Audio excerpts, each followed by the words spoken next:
Boy, I'm feeling sick. It's not COVID, it's not a cold either. I'm actually sick of undisclosed ads and AI. You may have seen quite a few people promoting this website known as Openbeat.ai recently, one of the biggest instances of fraud ever perpetrated on music production YouTube. I'm gonna warn you very quickly before we really get into this, do not sign up to this website. Their terms of service are very sketchy. This is what I love about doing exposed videos. I get to play this song. One of the big problems people generally have with generative AI music platforms such as SUNO and UDIO is that their algorithms have been trained off of musicians' content without their consent. And I believe that is one of the reasons why DJ Payne and these other YouTubers felt comfortable promoting this product. Honestly, he seemed to be the only one that actually mentioned it, so I don't know where the line is at for those other guys. In DJ Payne's video, he said he had asked if it is ethically sourced.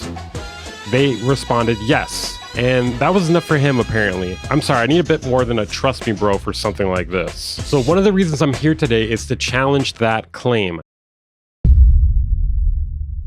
Now, what does ethically sourced mean in this context? It means that their algorithm should be trained off of material that they have the consent to use. Let's take a look at what sort of information their website says about their AI training. If you're having trouble finding their AI training section of their website, you gotta scroll all the way down to the bottom. And in the bottom right there, in the very tiny little corner there, it says AI trainings on that tiny little button. Yeah, exactly. They're hoping you're not gonna fucking click it. Okay, they state here they have a hybrid AI generation approach, stating that it's trained from some dude named My Guy Mars.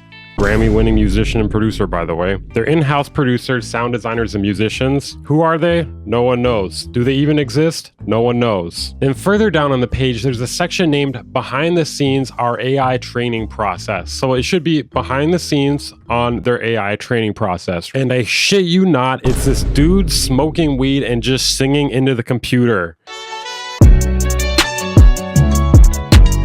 The video shows I'm going to show the video on the screen right now. The video shows nothing about their training process at all. Did they upload the wrong video? I don't fucking know. It says click to watch behind the scenes with My Guy Mars. So yeah, this is not the AI training process. This is just My Guy Mars getting zoinked. This is just My Guy Mars smoking on that Zaza Kush. This is just Hi Guy Mars. So let me just recap here what happened. They were supposed to show us behind the scenes here on their AI training process for those of us who are wondering if this is actually ethically trained AI. And instead we get some dude getting zoinked. And that's all the information about the training here. Yeah, it really seems like some ethical training, guys. So anyways, the theory going around town these days is that the API that they're using here is basically SUNO or something similar to SUNO. Now, there's a lot of reasons to think that. The main one being that the results, they sound too good to be ethically trained. I'm sorry, ethical AI training, it takes a lot of work and the results are not amazing because training off a bunch of copyrighted material that are proven hit songs yields better results. The fact that this portion of the website that's supposed to prove to us that they are doing ethical training on their algorithm only has one guy with a name actually listed, and the rest of it is just some dude smoking the Zaza, I'm finding it kind of hard to believe that this is actually ethically trained. You're free to come to your own conclusions, but this smells like complete bullshit and weed. To me. The next thing I want to do is an experiment. In the past, these generative AI websites, such as UDIO, have been busted for copyright training using this exact method. The first step is you go to rateyourmusic.com. It's a website that is used to catalog and rate music. On this website, artists have a bunch of tags listed. You take the tags of an artist off of Rate Your Music, you paste it into the prompt section, and it'll spit out what sounds exactly like that artist. I personally think it has to do with scraping the music and information about it from there. In this instance here, we're going to see if this algorithm recreates something similar to Skrillex. And these are the tags right here that we're going to stick into the prompt. And these were the results that came out.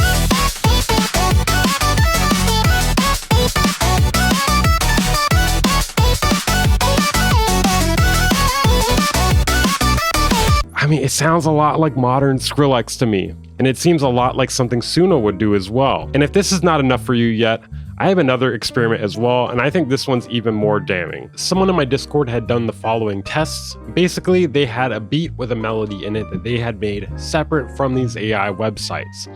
They uploaded it to both of these AI websites to see what it would make with the prompt electronic. Just a single word, electronic. Very vague. Basically, it should yield different results if the algorithm is different.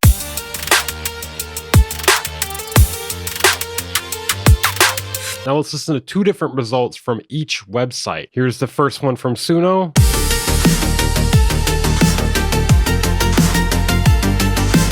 Here's the first one from Openbeat.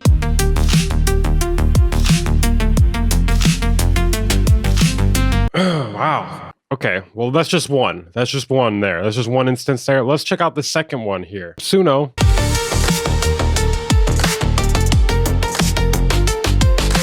Openbeat.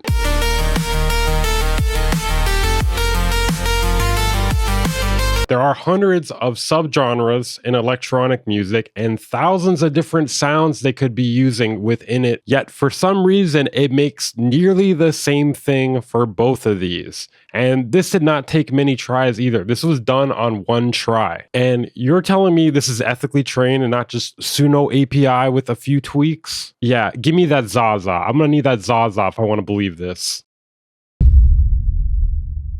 The AI training page is not the only thing that I find really sketchy here. Now, there are some pretty normal things here. You must be 13. You're not allowed to upload copyrighted material. You have commercial use to do whatever you want with it, which I'm not exactly sure how that works because you don't own the copyright to it, according to the US law, but whatever. Now, this is a little strange here. AI-generated audio may occasionally resemble existing works unintentionally. Openbeat makes no guarantee that generated content will be unique, will not resemble copyrighted melodies, or will be free from potential infringement risk. Users should evaluate generated output before commercial use. So they're potentially just covering their ass here, but it's worth noting that this website does state that it is ethically sourced. So basically they're saying, hey, we didn't copy those things, but if it happens to sound like we copy those things, we're not at fault here. Now, this part was the strangest part. By accepting these terms, you knowingly and voluntarily waive your right to participate in any class action, class arbitration, mass claim, or collective lawsuit against Openbeat. The rest of it's not really important, but it's just very interesting that you can't even sign up without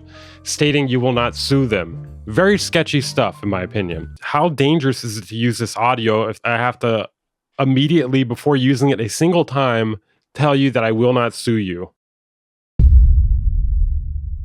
We finally have our smoking gun, and this is thanks to Discord user Fex. It's been proven that these prompts are being run through SUNO and then sent back to Openbeat.ai. The website data is accessible on one of the website's public API endpoints.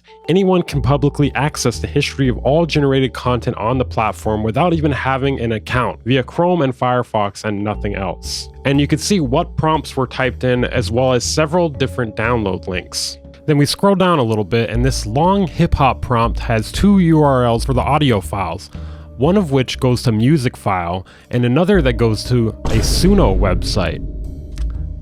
Busted, dare I say? The theory is that these prompts are being relayed to SUNO and then being downloaded and re-uploaded to a different website before being sent to the user. So not only does this appear to be a non-ethically trained algorithm because it's just SUNO, any music you stick into it via the remix feature is actually being used to train SUNO as well. So you're being butt-fucked in every which direction and being told it's rain. Also, that Skrillex beat we made earlier, we tracked it down on Openbeat's API. We have the SUNO URL that it was created at, and then we also have the music file URL.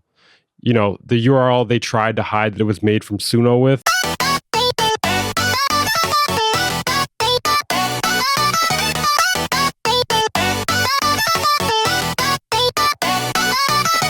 So not only is this platform not ethically trained because it is SUNO, they're lying to you at almost every single turn. This may be one of the biggest instances of fraud on music production YouTube of all time.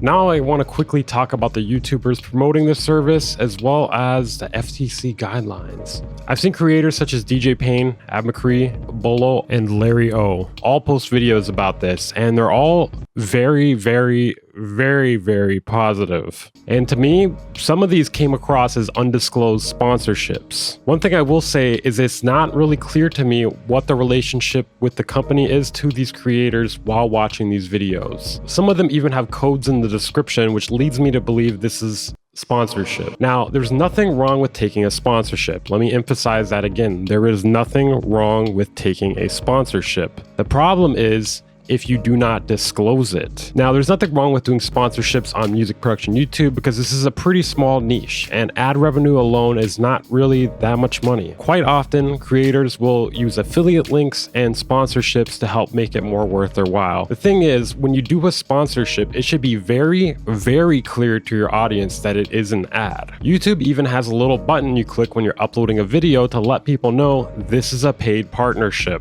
When you click that button while uploading, at the start of a video at the top left, it says paid promotion. If you're wondering why I'm explaining this to you like you're 5, it's because a lot of these people don't fucking do it. Why? I don't know, but it's a pretty fucking scummy thing to do, especially when your full video is a sponsorship. Now, for me personally, I go a step further. I even tell people in the beginning of the video, this video is sponsored by anal beads or whatever the sponsor is of the day. Why? Because I want people to know this is clearly an ad. I don't want there to be any sort of misconception. I don't want my audience to buy something not knowing that I got paid to promote it to them and they may have said things I wouldn't have said otherwise, or I may have held back some criticism I would have said otherwise. Now, why else do you need to disclose the sponsorship?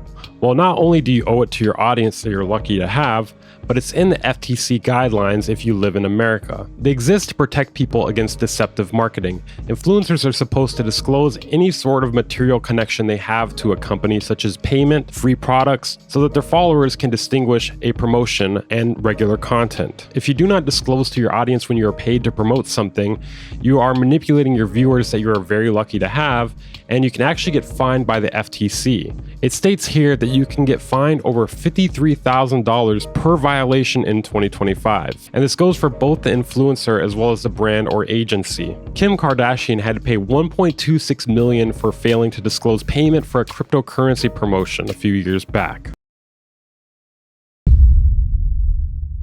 Now for the fun part, we're going to try to figure out which of these videos are undisclosed sponsorships. And for that, I have a handy little checklist here. Whether they put the paid promotion tag, whether they state that the video is sponsored, or what the relationship is to the company, and then also what the description says. I'm going to be including screenshots and recordings of everything here in case these creators try to change it after the fact and say that I'm making it up or something. Anyways, the first video we'll go through is DJ Payne's. Don't worry, I won't subject you to their videos. I already subjected myself to that torture. Sadly, I do have to play 5 seconds of each video just so I'm able to showcase whether the video features the paid promotion tag on YouTube. Sorry for that. Okay, so DJ Payne's video does have the paid promotion tag. It is hard to see though due to his DAW being open in the beginning. I honestly did not see it at first when I was watching this originally, but after doing my research, I actually did happen to catch it. And that's one thing I do hate about this paid promotion tag on YouTube. It's very small and it's very easy to miss. And if you're just listening to the audio, you're not gonna know. Throughout the rest of the video, DJ Payne does not mention that it's a sponsorship. He does state while he's editing the video that Openbeat.ai just happened to reach out to him and give him 2 licenses to give away. All right, breaking news. As I was editing this video, Openbeat.ai contacted me. They said they're going to give me 2 accounts to give away to my subscribers here on YouTube. So yeah, you wouldn't believe this, but Larry O says the exact same fucking thing. I shit you not. They just happened to reach out to both of them mid-video and state that they're giving away 2 licenses. So technically DJ Payne's video is a disclosed sponsorship, but just barely. Personally, I think going forward, he should verbally disclose it too, just in my opinion. I would bet that 50% of the people watching the video had no idea this video was an ad. I would like to state that there's a very slim chance, but it is possible that the rest of these videos are not ads. But context clues and common sense tell me otherwise. After we know they paid DJ Payne, and these were all around the same time, and they all have large followings, and they all happen to glaze the shit out of this product, come to your own conclusion. Okay, time for Larry O, you get me? In Larry O's video, he does not have the paid partnership tag, and he also does not disclose whether the video is sponsored verbally. It does seem like it is though. One of the only clues that this video is sponsored is that in the description, it states that he's giving away 2 different licenses. Oh, and the fact that Openbeat telepathically knew to reach out to him and DJ Payne while they're editing the video in order to give away these licenses. Openbeat just reached out with an offer for everybody watching. They're giving me 2 lifetime plan licenses to give away for free. To enter, all you gotta do is comment down below and comment. I know, what an amazing coincidence. They both just happened to reach out to you while you're editing this video and you guys said the same thing. So in my opinion, this one is an undisclosed sponsorship. Okay, let's check out Bolo. There's no paid partnership tag that pops up in this video, and he does not state it verbally, though he does state in the video that they reached out to him and asked him to check out the product. All right, so the good folks over at Openbeat.ai contacted me and they wanted me to try out their newest product. If I'm being honest here, that does not fucking count. Come on, man. You were so close. You were so close, Bolo. Now, there's no code or account giveaway in the description, so this is one of the hardest ones to discern for me if this is an ad. And that's the exact problem with these videos, in my opinion. If you're going to glaze a product graphically to the point that we can't tell whether or not it's an ad, you should probably say that it's not an ad, because we're going to think it is. Based on the vibe of this video and the fact he says he normally doesn't like AI products, but he likes this one, that tells me he probably got paid and isn't disclosing it. Okay, and last but not least, we have Av McCree. So we have several videos about Openbeat.ai. We're just going to take a look at the first one. So there's no paid promotion tab at the beginning of the video, and he does not state throughout the video verbally that the video is sponsored. And he does not seem to just stumble upon this because it seems like he had talked to them beforehand. At the end of the video, he states that the first 2,000 people to sign up during that month will get a lifetime license. So he must have been in contact with them to some degree. The giveaway for me on this one that it's an undisclosed ad is the fact there's a code for 10% off using his own name. He also has another video that's sponsored where he doesn't state it in the video, but in the description it says sponsored in parentheses. I don't think that counts as proper disclosure when you have to open the description box in order to find out that the video is sponsored. That's too many steps. But based on that and the code, I'm going to say undisclosed sponsor. Anyways, my favorite part about watching these videos was listening to all these dudes sing poorly into the microphone in order to make a sample.